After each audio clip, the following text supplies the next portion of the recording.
What is the difference between docker and pod? ரொம்ப நல்ல கேள்வி. பட் ஆனா அது டாக்கர் அண்ட் பாட்ன்றதை விட கண்டெய்னர் அண்ட் பாட் அப்படின்றத நம்ம கம்பேர் பண்ணிடலாம். ஓகேங்களா?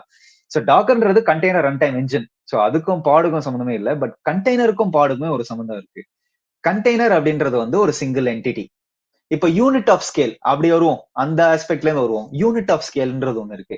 இப்போ நீங்க வந்து IaaS infrastructure as a service அந்த ஆஃபரிங்ல யூனிட் ஆஃப் ஸ்கேல்ன்றது என்ன? ஒரு வர்ச்சுவல் மிஷின். ஜாவா ப்ரோக்ராமிங் லாங்குவேஜ்ல ஆப்ஜெக்ட் ஓரியன்டட் ப்ரோக்ராமிங் லாங்குவேஜ்ல ஒரு யூனிட் ஆஃப் ஸ்கேல்ன்றது என்ன? கிளாஸ். ஃபங்க்ஷன்ஸ் as a சர்வீஸ்ல யூனிட் ஆஃப் ஸ்கேல் என்ன? ஒரு ஃபங்க்ஷன். டாக்கர்ல யூனிட் ஆஃப் ஸ்கேல் என்ன? ஒரு கண்டெய்னர்.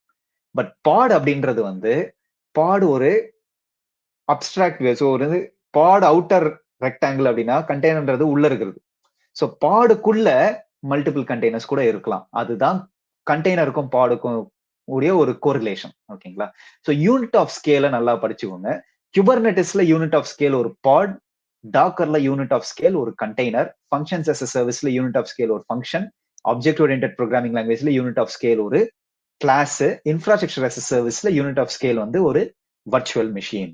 ஓகேங்களா? சூப்பர்.